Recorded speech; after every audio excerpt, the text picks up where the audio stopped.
Hello, how's everyone doing? My name is Charles. I'm the chair of the Sports and Wellness Institute. We're going to have a quick minute, let some people log on real fast. But for those that have logged on to our Facebook event here, I'm very excited to have you all out here. I'm going to give it a quick minute before we get started. Feel free to ask any questions in the chat.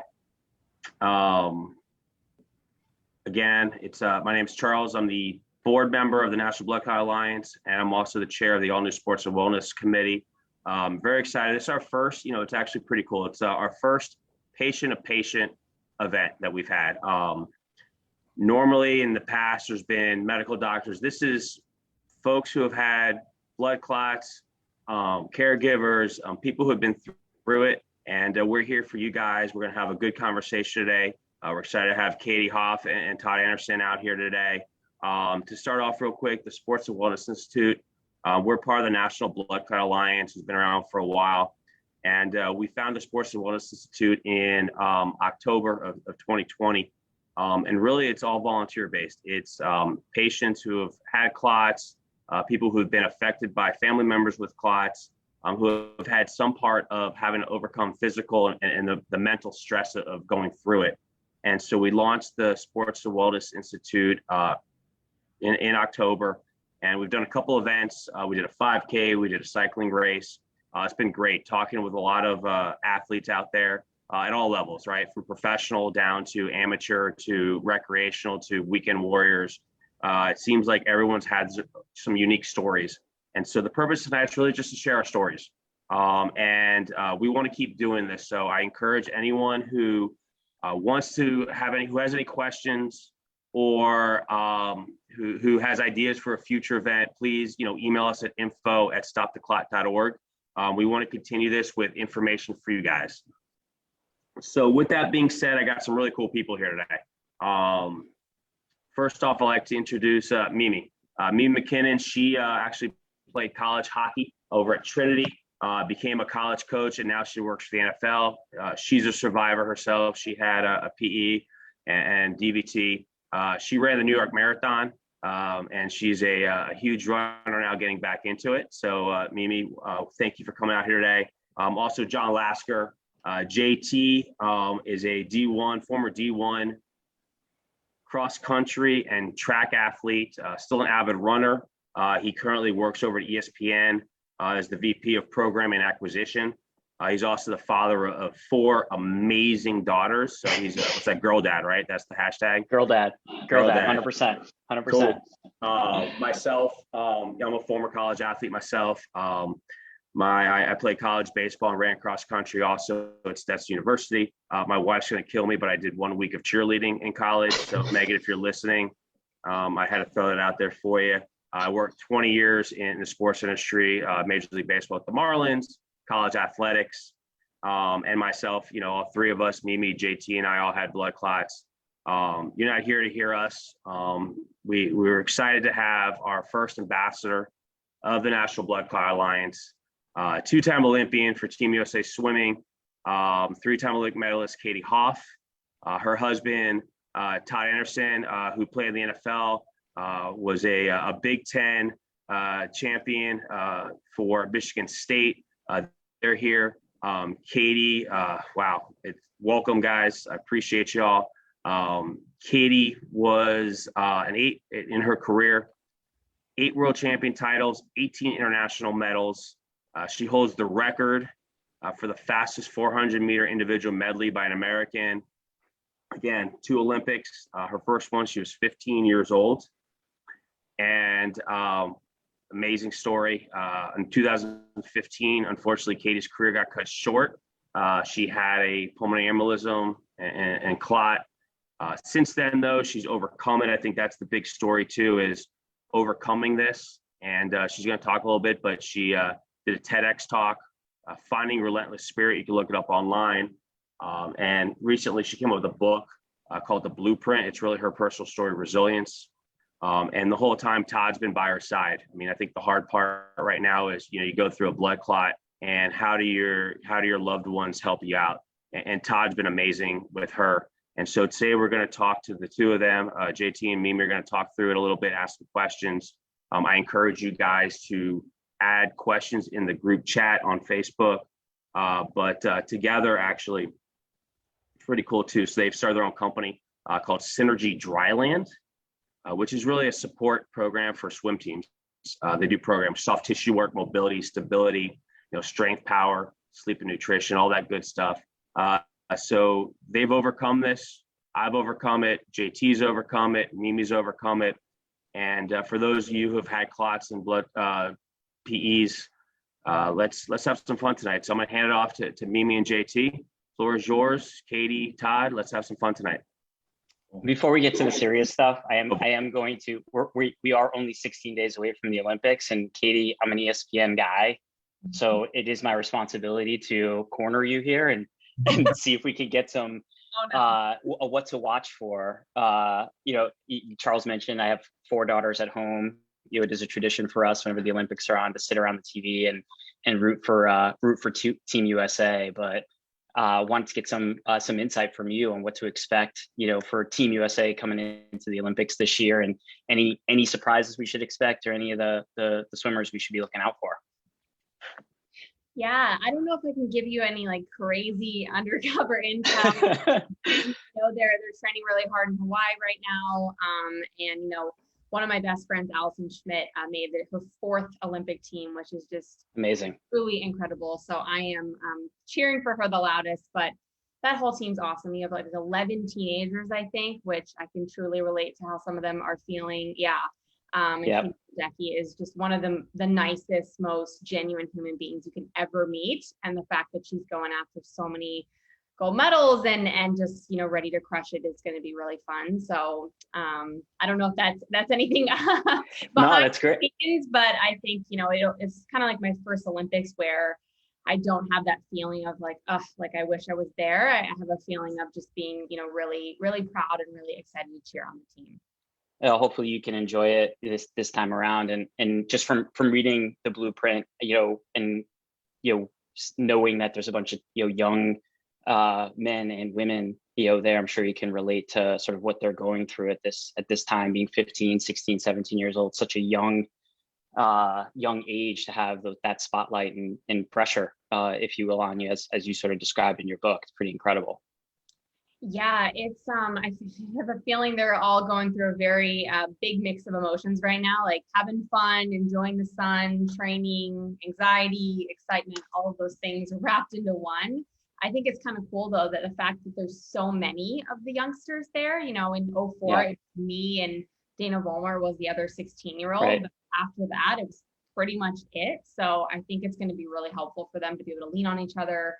I think I watched one interview yesterday where the girl was saying, I think it was Lydia Jacoby, and she was like, when we're all together, we're just normal. Like, we're just normal teenagers. And I think that's really, really going to help them stay calm and have that familiar sense of not just being with, 27-year-olds when you're 15.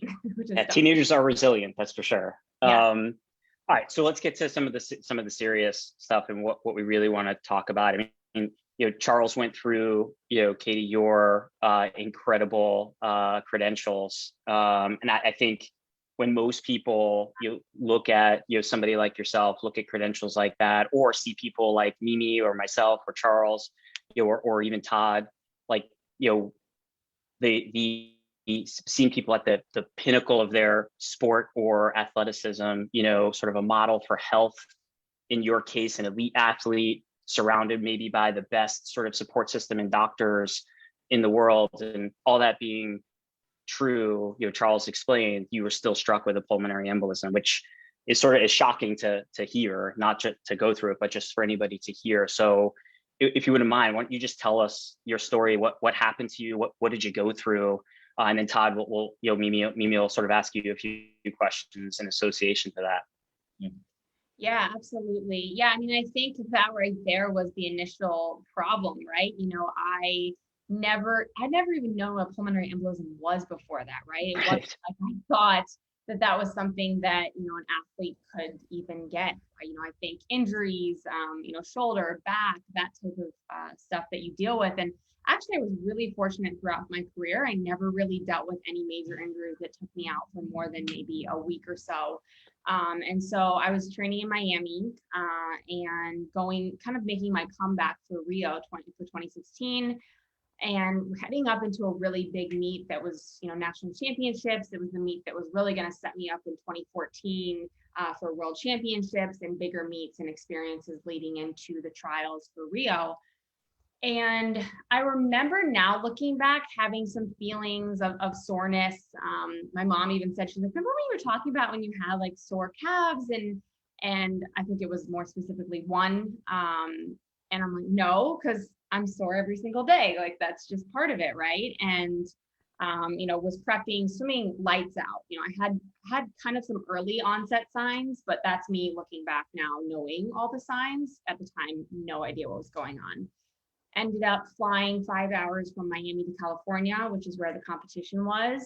And immediately upon landing, had this like weird kind of, I guess, tightness in my chest, the best way to describe it, but almost like, oh, I have congestion. I'm starting to maybe get a minor cold.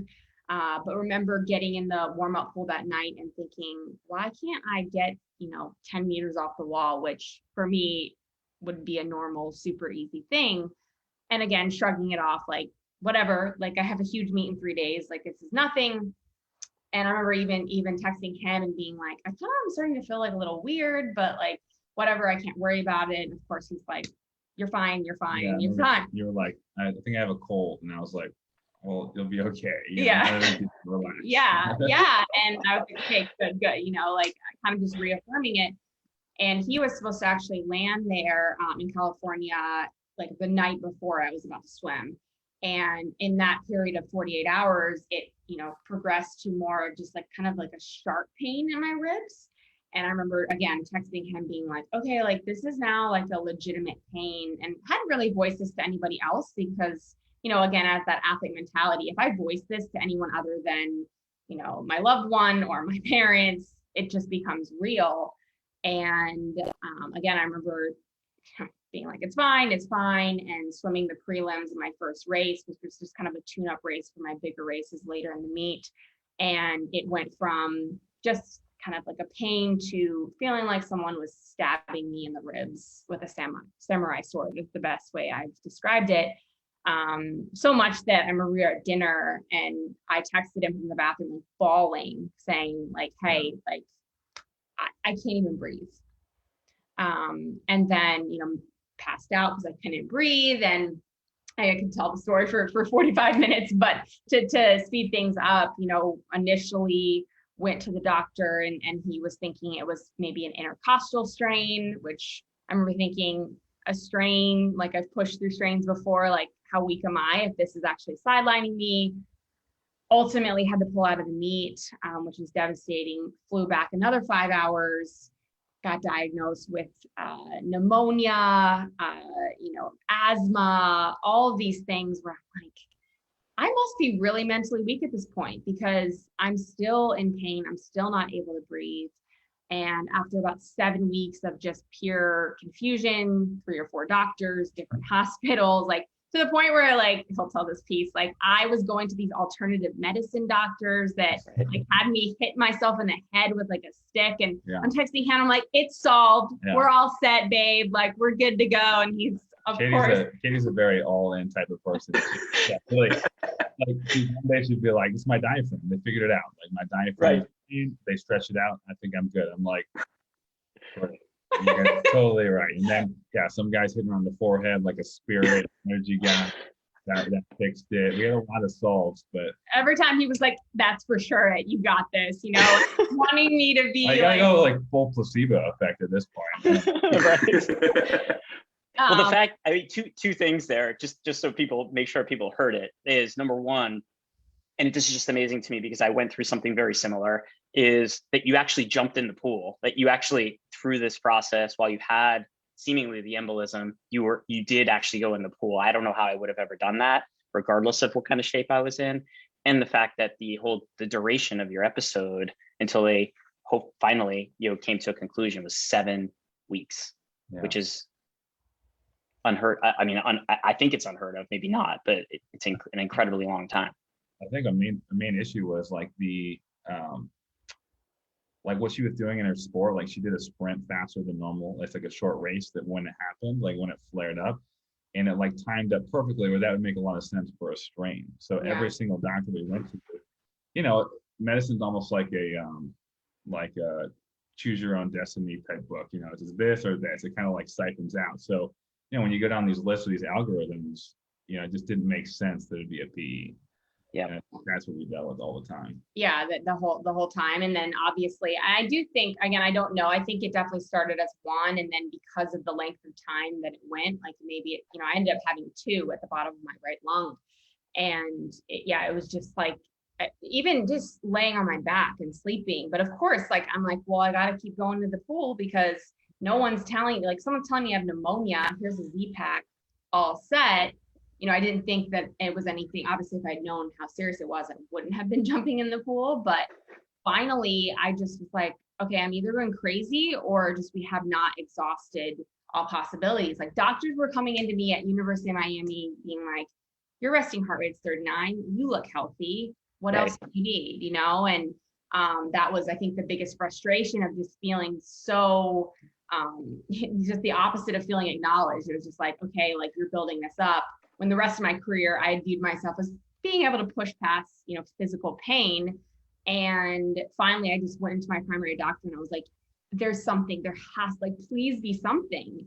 And I finally demanded the blood test, which gave the elevated D dimer, which immediately went to the hospital, got the CAT scan, and he walked out. And I'll never forget, was like, actually, you have 2 blood clots in the bottom of your right lung. Sit down in this wheelchair. We're admitting you. The resting heart rate, that's another one for, especially for folks that are in such great physical condition, and that being an indicator for doctors as something being wrong. And if your resting heart rate was 39 at the time, but maybe normally it's a 30 or a 32 or something, they would never know. And that's a massive risk for people that are actually in really good shape, suffering from, you know, something similar, just undetected. The doctor can't tell because they have no basis to go off of. They're just going off. Mhm. Yeah, absolutely. I mean, I think part of it too, I'd heard now doing research is, you know, the fact that when you're dehydrated, you know, my resting heart rate's normally 39. And so, you know, I'm not pumping blood very fast. And so I've heard that those are kind of the combination of a lot of athletes who are endurance sports or in general have that, they have a low resting heart rate, and that's part of it, but that's also something that contribute to having, you know, that develop. Yeah, I think with some of the technology people have now, you know, with like wearables and tracking things like resting heart rate, like we had no baselines either. You know, this was right before that kind of took off. So I think, you know, if we were wearing something along those lines, it probably would have been good for as far as diagnostics go. Yeah, it's crazy how similar your story is to mine. You know, I went to a primary care doctor. I mean, I was doing not swimming at Olympic level, but spin classes. And, you know, I couldn't finish, I couldn't run a mile. They told me I was dehydrated. I drank as much coconut water as probably humanly possible, and then more, and just kept going back. And, you know, luckily you were able to say, give me a blood test. I did, you know, I wasn't educated at the time to say that might be the cause, which is just, you know, and I led to a, you know, more of an unfortunate situation. But I mean, Todd, you mentioned you're giving some anecdotes. You know, she went to this doctor, went to this, and you know, her whole kind of pathway. You know, my sister was kind of an advocate and a support system during my incident. And, you know, I like to say everyone on the panel has suffered a blood clot, either indirectly or directly, because partners, loved ones are so affected by this. And also, I know I personally could not have gotten through my battle and continue with it without my support system and advocates, which is now, you know, my fellow board members on the NBCA and also my family. So, you know, I don't know, part of this panel is also talking about kind of your role, Todd, as, you know, an advocate and support. for Katie. So I don't know if you can share kind of what you feel comfortable with, share your experience, and kind of add from that point of view, because it's important, because there's not books about how to support someone and how to, even though I would have tried the holistic approach, Katie, if I had that idea. So, Didn't really do much, but it was exhausting all possibilities. I think what was unique with our situation is that there was so much on the line with her performing, so it was a thin line between, like, it wasn't like, okay, are you okay? Are you healthy? Are you going to be alive? Right? That wasn't like the goal. The goal was still, when that happened, it wasn't like we went to the doctor at the side of the pool. We started talking to him. It wasn't like, is she going to be okay? It was like, okay, like, we got to be able to race, not we, you got to be able to race on Wednesday, right? Felt like we. Yeah. it's a we. It's definitely a we. It's a You're we. part of the It's a team. team. It's a team. Emotionally, it was a we, but yeah, so, like, it wasn't like, are you okay? It was, we had to perform. So I think that was a whole, like, element of added stress. It's funny, that first doctor was the only person in 7 weeks that actually even mentioned the blood clot. He was like, it's probably not, but all these symptoms are pointing to a pulmonary embolism. Now we were all like, no, no way. I mean, I remember being like, He's like, you might want to go to What's the that? emergency room and get it checked out. And none of the other doctors seemed to think that was even relevant. So, but I think the biggest thing going through all this was, like, one, just being there to listen, and two, just kind of allowing her to have, like, or I guess encouraging her to have, like, some self-compassion. I think that it's really easy to get frustrated and think that you're doing something wrong. Like, the recovery is not a linear thing. It's not a straight line. It's kind of like the stock market, right? There's going to be good days and there's going to be bad days, and it's okay, and that's normal. And I think that, especially when you look at someone that was an athlete, like everybody on here, like, if I work this hard, I get this much better. You kind of work with that whole 1% better mantra your whole life.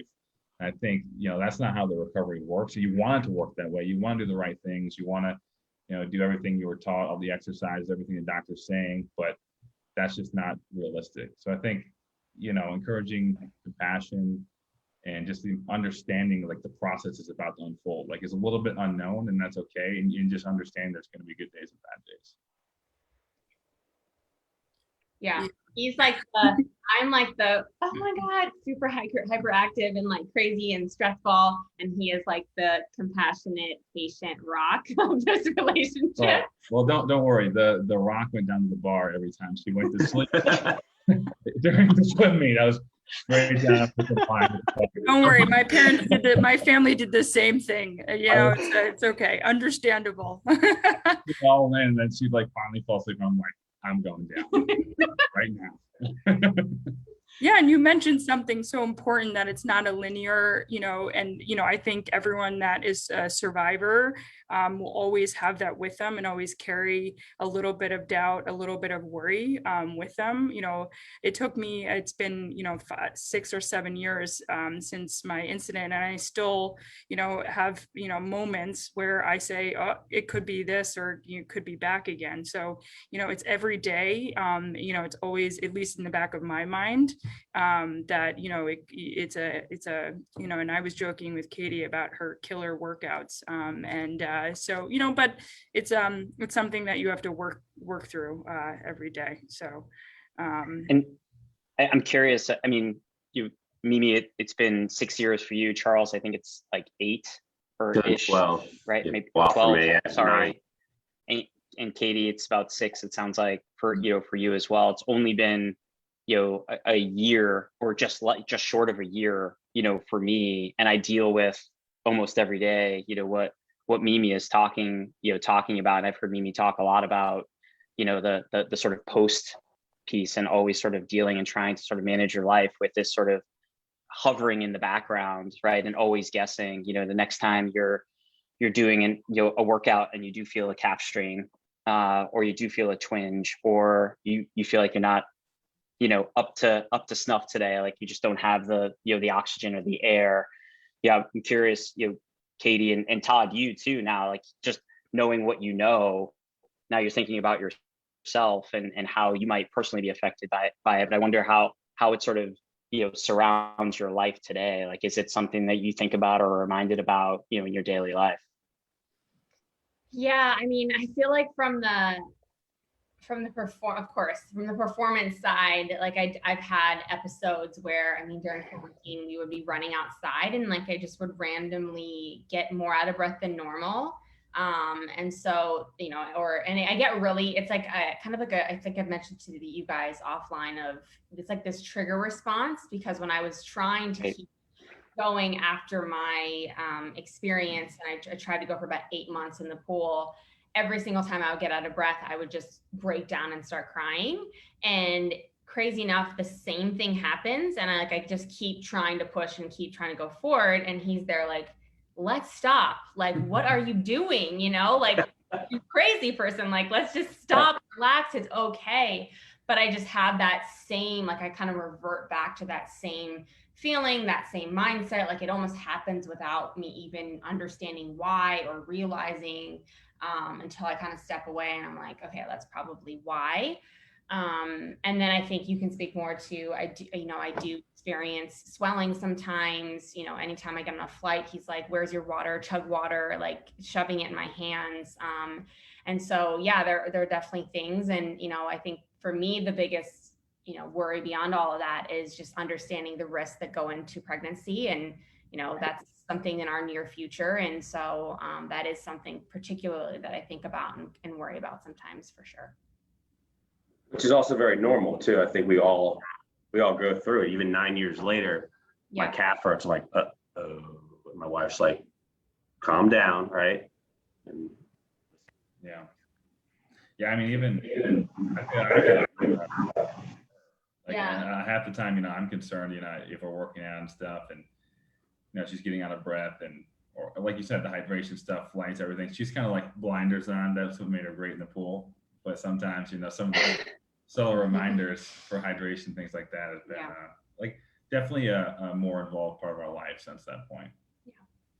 It does sound like too. I'm curious, you know, Katie and Todd, yeah, how you guys think about this now being involved with the NBCA, but just maybe the mindset of athletes and the sort of physical strain that they put them through. And I'm talking Olympic elite level, as well as sort of the some of the weekend warriors that you're finding on the call here with you today. But, you know, what you might think about, you know, the propensity of people that are actually, you know, physically, you know, challenging themselves on a regular basis to have, you know, to be at risk. Because I think, at least from when I sort of first figured out about blood clots and pulmonary embolisms going through my experience, my first answer was, well, I'm not sitting on the couch all day. Like, I am exercising a ton. Like, this shouldn't be me. And I want curious your thoughts about sort of the athlete part of this, where you say, oh, stay in shape and you'll prevent all these bad things from happening to you. But we have a bunch of examples here of people that did that and still are affected. Yeah, I mean, definitely humbling, you know. I think as, you know, an athlete, not only is your mindset is, it has to be, right? Like, I can do anything, I can handle anything, because there's no option. That's the only way to get better. It's the only way to be the best. And so because you have that mentality, you're almost more at a disadvantage and more at risk, because you are trained to ignore all of those things. And you have that mentality of like, like, I can't, you know, I still have that, right? Like, he's like, chug water. Like, what are you talking about? Like, you need to, and I'm like, it's fine. You know, I'm going to be good, you know, at times. And so I think we need to be that much more conscious, whether it's our loved ones checking us and giving us those friendly reminders, or us being that much more kind of in tune with things. And I think I've, even in the last 5 years, I do pay more attention to when I'm sore, my calves or my feet are swelling, compared to before, because it's happened. But, you know, I think the warning to people who maybe haven't gone through it yet and do feel invincible, nobody is, you know. And so Right.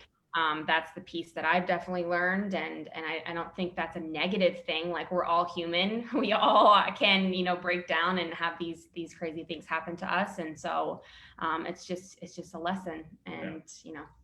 Yeah, I think probably an athlete is probably been tougher, like seeing what Katie went through, like the recovery for an athlete, you know, like an athlete's biggest fear is like the unknown, you know, like not knowing information or not being able to predict what's going to happen. So when it comes down to the recovery or why things happen, like it's very frustrating. I think it's hard for an athlete to deal with, like no rhyme or reason why things are happening. I think it's just mentally really hard to get over. And I think that's something that, I mean, even to this day, it's hard to figure out. You know, you never found out why, or doctors can never point to anything. And, you know, without that resolution, I think as hard-headed as athletes can be, that can kind of be a really tough thing to break through when it comes down to recovery. Yeah, and I think having, you know, I personally having and listening to stories like yours, like Charles, like JT, is helpful for people that are maybe going through the same thing, or, you know, approaching their incident, because I sure know that I couldn't find little to no information when it first happened to me. So, you know, Katie, you mentioned, I mean, you were like far beyond, you know, what I even was asking my doctors. And, you know, it's so important to stress. I stress this to friends and family, to be your own advocate and ask, you know, every question possible.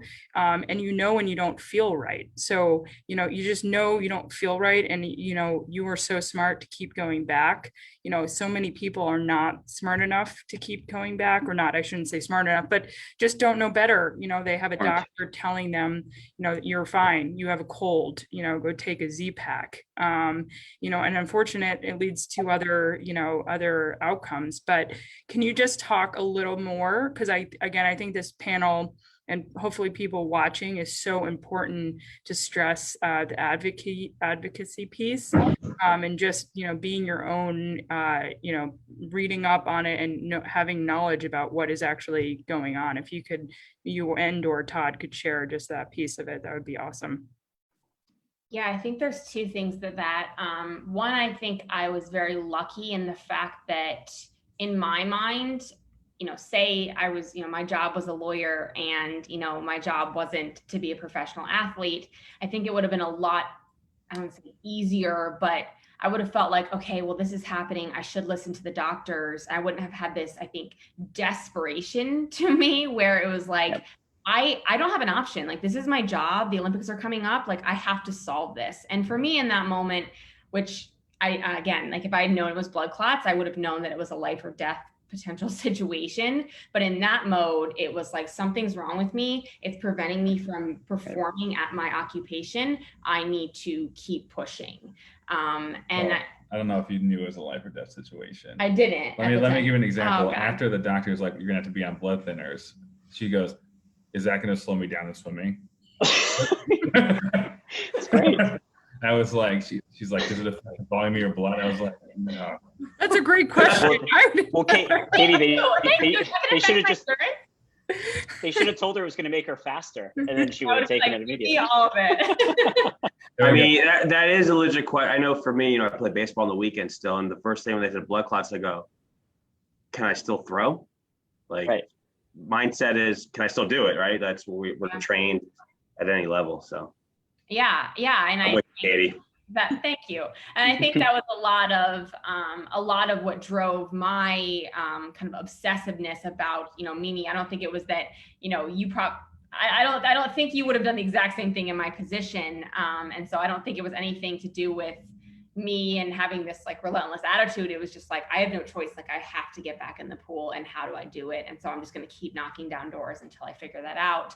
And then the second piece is, I am very, very lucky that I married someone who is as obsessed with researching things as my own mother. And so I had a team of two between him and my mom who were fueling me with I'm sure the doctors hated me because I'm over here on my phone, like looking at all the questions they sent for me to ask. But that played a big factor in it too, where I felt very armed going into those doctors' offices with questions that I felt like made sense and, you know, really challenged the doctor to, you know, think about it, or at least I felt like it was challenging them to think about it. Yeah, and it's, again, I think there's so much value in sharing everyone's experiences. I mean, I had a colleague that went to the doctor because he felt, you know, awful, and he ended up having a blood clot because he knew my story. So he kind of knew what happened and said that might be, you know, before he knew me, might be an extreme move for him to go to the doctor. But he's like, yeah, it kind of sounds similar to what she kind of was experiencing. So let me go have it checked out. So Yeah, I mean, again, I think it's so valuable to hear everyone's stories and kind of hear their pathway. But yeah.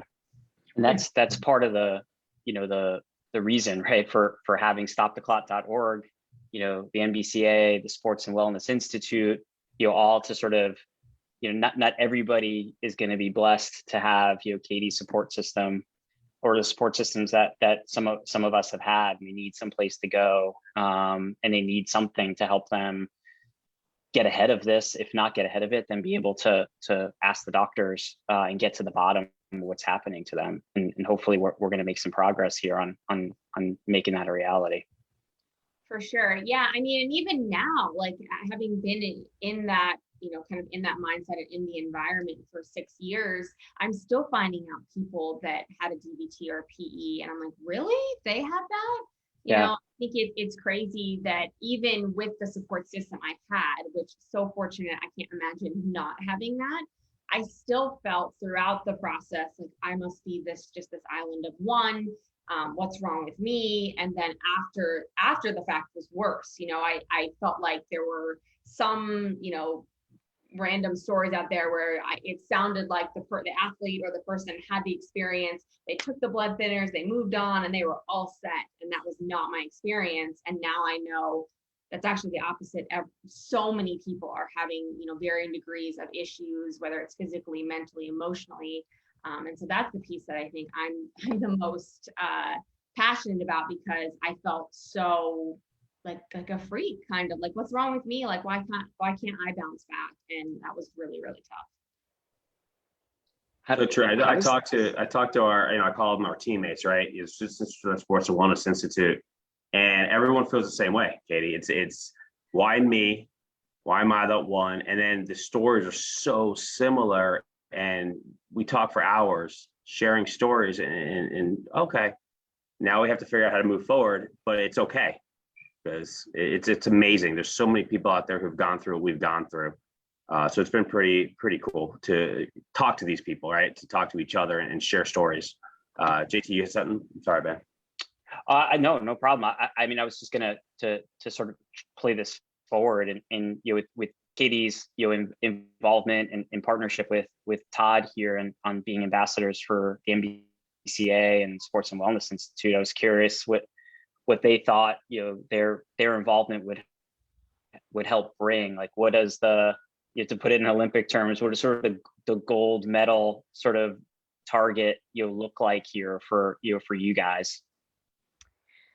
Yeah, for me, it's having that be the main hub. Like everyone, you know, like when someone thinks of where do I get sports news, they go to ESPN, right? Like when someone, like it needs to be it needs to be that's the trigger, right? Like, okay, someone's having, you know, potential signs and symptoms, and they know that there's signs and symptoms of a blood clot or DVT. Where do I go? Stoptheclot.org. Like it's an instant thing, and it shouldn't be like, oh, I just did, you know, 3 hours of research and now I have information, or now I know where to go. Like that needs to be top of mind, because to me, by growing that community, growing those message boards, it's no longer going to be, I'm a freak, or is this normal? It's like, oh, this is normal. I know who to talk to. I know what to do to recover. I know what some of the symptoms are. I know 100,000 other people that went through the exact same thing as me. Like it should just be like, boom, good. You know, we go through enough.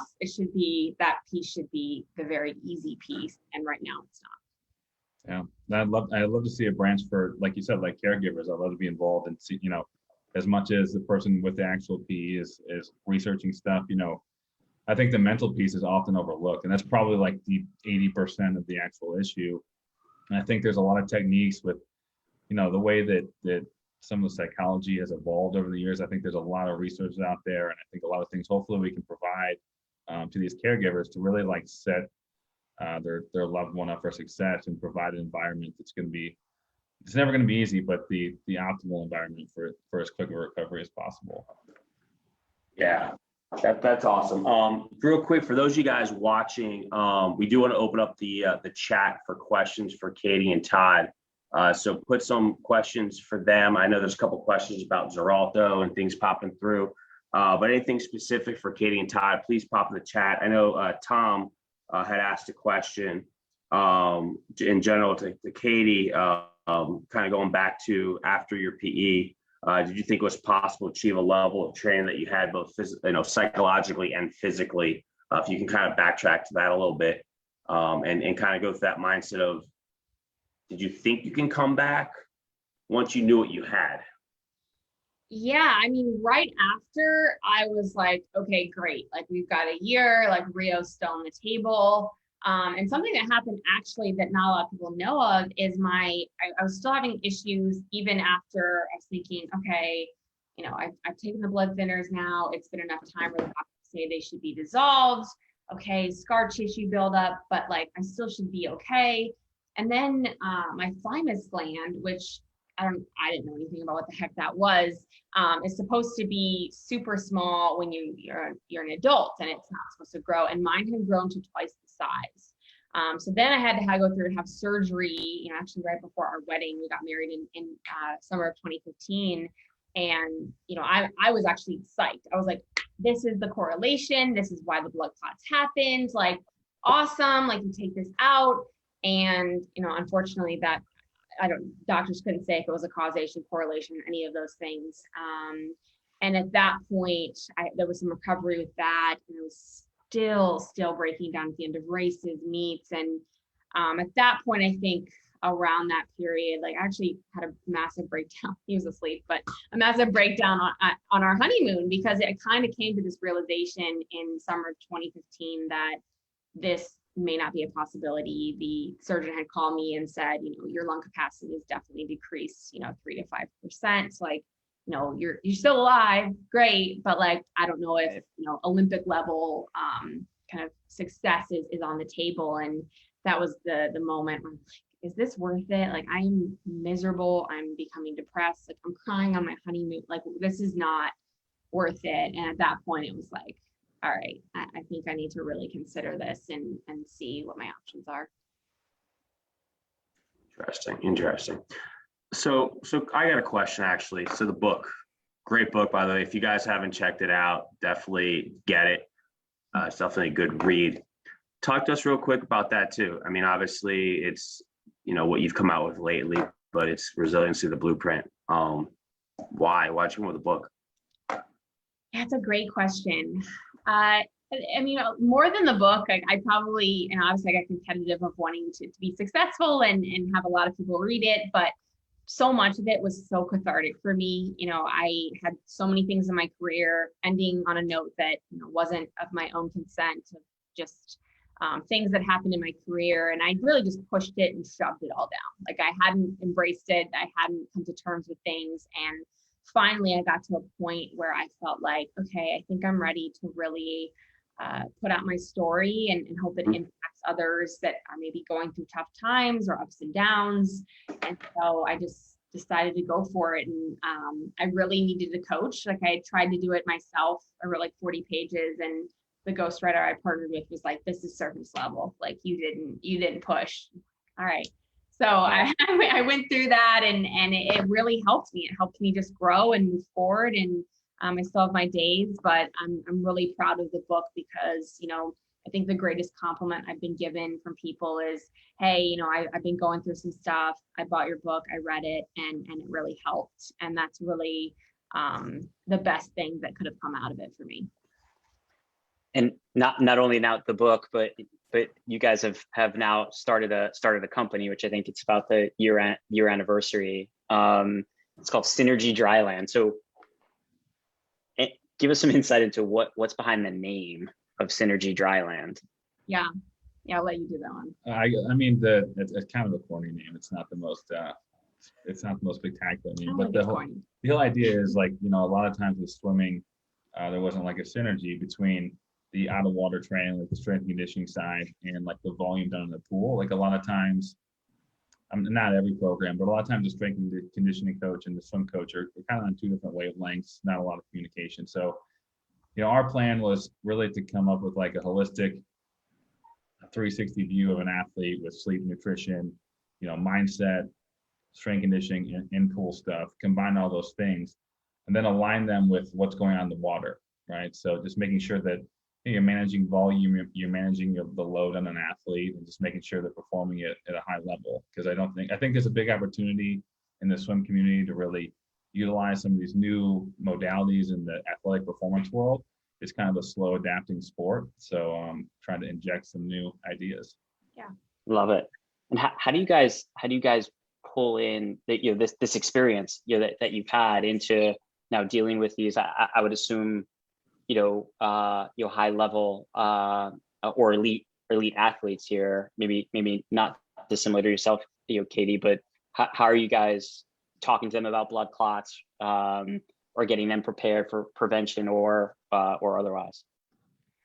Yeah, I mean, I think just sharing my story and talking about it first and foremost. I think a lot of athletes that we work with in teams, most of them have my book. Most of them, I've developed a relationship with, so we have that trust. And it again, like the being in tune with your body, the recovery piece we stress, the hydration piece we stress. So those are, a lot of the things, and we're constantly checking in of how are you feeling? Where are you sore?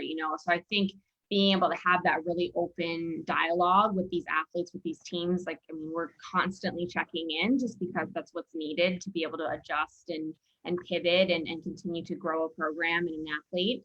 I think has really helped with that piece. And I think that, they know when I do things like this, they know when I travel and give speeches, they know I'm a part of the National Blood Clot Alliance. So that piece has been really cool because it's kind of all happened at once within the last year. I've really returned to the sport. I've been able to have the opportunity to be the ambassador. So it's kind of, not to use synergy, it'd be corny, but it's had this synergy feel to it where everything is put together and really just made sense. Love it. I think on a more detailed level, I think we encourage a lot of our athletes to start with blood work as a baseline. If they ever feel like, well, really in the beginning when we first start working with them, we always encourage, a normal physical and hopefully an extended panel blood work just to have some baseline data. And then we always encourage, like you said, like wearables to get, resting heart rates at night, sleep tracking and stuff like that, just because I think that stuff is valuable. Even though it's not going to be a direct, correlation, or it's not going to point to a cause of something, what's going on, at least you'll know like, okay, something is off. And, like Katie went through, you can kind of keep digging until you figure out what's going on. So important, having that baseline, and stressing that and just understanding, where you're starting from is like huge. Yeah. Because it doesn't, at least for my experience, mine didn't happen overnight. It happened, over a couple months. So again, it's totally preventable, in a lot of cases. So that's so awesome that you guys are doing that. It's great. Thank you. Charles, we got any other questions? Anyone of them going through the chat right now? Anyone have any more questions for Katie and Chad? Katie and Chad. Wow, Katie and Todd. Katie and Chad. No, it's my brother and sister-in-law, by the way, are Katie and Chad. So I'm so used to saying it. I think right now it looks like we got a lot of really good comments out here. Katie, your mom's watching, so give her a little shout out. Yay, mom. Hey, mom. Another huge support system for you, though. She's made some good comments. One more thing, yeah. Charles. Maybe we mentioned hydration as being something that's important generally, but Susan asked that actually. Yeah. What do we know about the actual correlation or the direct connection between I guess the lack of hydration and the risk? What have Katie and Todd, you guys have learned there? I just know that that's something that I've been told that if you're, I don't know, if you're no more, your cells are dehydrated, and your resting heart rate's low, then it gives a much better chance for your blood to clot. I don't know a lot of the scientific piece of it. I just know that is a huge cause, especially among athletes when you're, constantly, you're already fighting dehydration constantly because you're working totally. hours in the day. That's always been, my mom's on there still, he knows, I, for some reason, don't have a natural thirst. So my mom used to line up cups of water when I was in high school. You're drinking these before you go to practice. That's how much of a focus I needed help with on. So now that's Todd's job. Yeah. That's fine. Yeah, I think just, I think the hard part is in terms of hydration, in the clotting is like isolating those variables is very difficult, especially for an athlete, right? Like it's going to be almost impossible to get a pool of data that's just athletes that were dehydrated and got blood clots. So I think some of it's conceptual, but if you just think about, the mechanisms of, the volume of blood and just how spread out and how much room there is between cells and the clotting mechanisms, it makes a lot of sense that would be a major factor. And from other injuries and you can kind of connect the dots between other reasons for clotting, and it does make a lot of sense with your electrolyte balance and the just amount of fluid in general in your body that it would increase the chances. Thanks for that. Drinking Billy, my water. Yeah, actually, I got my gallon right here. Yeah. Billy mentioned here that Billy's got a question, but I'm waiting for it. As we wait for Billy's question to come through the chat, Katie and Todd, I know on social media you guys are very active too at your workouts. So quick plug for you guys for your Instagram workouts, because I know I tried some of those and I need a lot of water for those. From yesterday, my skier one that I was like pulling down on, one of my favorites. So what's your Instagram, by the way? I'm gonna give my a quick moment of. Oh, great. Okay, cool. My Instagram is KT Hoff, Hoff as in Frank, F as in Frank, and number 7, because lane 7 was my first Olympic team. Oh. Yeah, mine's just Todd Anderson 42_. Pretty standard. 42 is his football number. I was gonna say, is that your football number? Yeah. Classic Instagram handle. Nothing. Yeah, you usually team sport athletes, that's their sport number, and then I never do the lane number for swimmers though. I got to go back to my friend. That's pretty cool. So Billy asked a question. Billy's prone to clots, and I guess it's more of a we talk about the mental aspect of it. So I guess this is for the whole panel too. Mimi, JT, Katie, and Todd. How do you deal with it, like in general? Like if right, every day that you could have another clot and you do what you got to do, but it could still happen. How do you deal with it mentally? It's a tough question because I don't know the answer to it myself. I try not to think about it. I forget to take my medicine. That's how bad I am. So I'm the bad example. So you're good. I could start. I do take it. I just have to keep it on my desk. Yeah. I mean, yeah, go ahead. No, go ahead, Katie, please. Oh, I was gonna buy some time while you were thinking. Oh, thank you. No, I mean, I think for me, and again, like I give a lot of credit for him. I think I say this, the whole athlete mentality thing, as in I still sometimes have that. Like I am guilty, I think, of some days of, not hydrating before I get on the plane, or not maybe worrying, as much about if things get swollen, or I still have that, like, well, it's not going to happen again. And that's not good. Like, I'm just saying that to be super transparent and honest, even though I'm saying these things. But I think at the same time, as long as I think we have a better shot because we've gone through it. So we are hyper aware. If I'm sore in one calf ever again, I'm never going to be like, it's just from a workout, right? Like you have that awareness. So I think part of that gives me some feeling of calm that I can just keep moving forward, and I can keep working hard, in the weight room or on my Peloton or just in general, because I feel like I have that hyper awareness under my belt.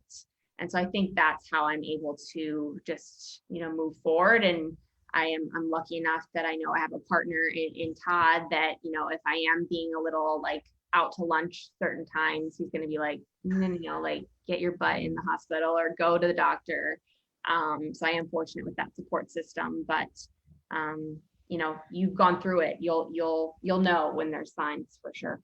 And I haven't had one, but I would compare it a lot to any trauma or injury or anything like that, where, like exposure therapy is going to be really helpful. So like the less you can let it affect the activities you do, and the more you can be exposed to different situations and you get through it. Like you said, you have a hard workout, you push yourself a little more, you get more comfortable. Like the more repetitive you can do things, the more comfortable you're going to get in those situations. Like right out of the gate, she was nervous to work out, she'd break down and things like that. And slowly over time, she's exposed herself to those things more and more, and those feelings kind of faded away. Yeah, that first workout was definitely not fun for any of us. One more question from Ashley. It's more to the panel. It's kind of a question about who of us have got factor V. If you're willing to admit, talk about that. And then for those that are not factor V, who's on Xarelto for life. So I'll start. I don't have factor V, but I am on Xarelto for life, Ashley. I got like I said, I keep my little bottle of Xarelto at my desk because I blocked it out to the point where I forget now. So I need to remind myself. I don't know if anybody else's story, if you guys want to share for Ashley. Yeah, I'll go quickly. I don't have factor V. Mine was due to birth control. So I obviously eliminated that piece. I'm not on Xarelto. I take aspirin. I called it my old man pill. I wear cool compression socks on the plane. And I do low knock shots when I fly, only for a precautionary measure, because basically my thing that caused it has been removed. So, hopefully moving forward, I'm not at risk, but, potentially, as Katie mentioned, if I ever want to get pregnant, it might be another issue, but that's my story wrapped up. I am factor V. I am on Xarelto 20 milligrams a day. I do take it every single day at 8 a.m. So on the minute as best as I possibly can. With food, by the way, I've been implored by my doctor to not take with food, as just like another note there. It's very important to take it with food in order for you to actually ingest it into your system and your bloodstream, or else it'll just sort of go through you. So that was really important sort of note that I took away from for my prescription there. I've also gotten my entire blood relative family tested as well, just as a preventative measure to make sure that that they were prepared and knew. And there are some relatives that I have that did come back positive, never experienced a blood clot or a PE, but had come back positive. And I actually look at that as a positive in itself, being able to get 4 daughters, tested early on, knowing that, and then that I'm extra prepared for, something like that to not happen, that happened to Mimi with my daughter. So there was a little silver lining for me in that respect. Yeah, and I'm not factor V. I went through, felt like a million different blood tests right when it happened, and wasn't the birth control either. Which even so, I went off it just to make sure. So that's, I think, the scary thing for me is I've gone through multiple doctors and talked with multiple people and still haven't been able to figure out how that happened. So I was on Xarelto for about 3 or 4 years, and then doctors have just told me that I should, take a baby aspirin if I fly, monitor things, and then, when I am in the pregnancy phase of my life, to make sure that I am speaking to them and coming back to them and being very, very careful. I'm not that. No. Good stuff. Well, I know we're coming up to the end here. Katie, Todd, any closing thoughts before we wrap this up? And again, thank you both for taking the time out to speak to us and everybody watching right now. Any final thoughts that you have? Motivational speeches, Olympic predictions, University of Miami or Michigan State predictions for next football season? We'll beat them at the game, obviously, in October. It's the ACC. Like, how hard can it be? Okay, we'll beat them at the game. That's for another Facebook Live, guys. Another Facebook Live. So I'm not going to get started. But no, I just want to thank everyone who's on and participating. I'm just super grateful to be able to share my story. I know there's so many stories out there like mine, crazier than mine. And I just think the more that all of us can share our stories, spread the word. Like I said, I want this to be the hub. I want this to be the place where people feel comfortable, loved, supported, and have that community. So the more that we all can do that, I think the better things will be. Cool. Any questions for us? Feel free to reach out. We're more than happy to help if you're going through something. Yeah. Please. Yeah. And those of you guys watching, if you have any questions or thoughts, or like, we're all in this together. So any ideas, please email us at info@stoptheclot.org. Again, it's info@stoptheclot.org. You can, go to the website, stoptheclot.org. please let us know. We want to keep doing this. We're here together for each other. Again, we're all patients. We've all been through it. We're caregivers who have helped each other out. So we're growing this. We need to spread the advocacy out there and spread the word. I want to thank everybody on the board and the staff of the NBCA. JT, Mimi, thank you both. I think that's pretty much it. So it's a wrap, I guess. First one, let's do another one. You guys ready for another one? I will see y'all tomorrow. No, just kidding. Thank you guys. All right. Go Team USA. Thanks, guys. Go USA, right?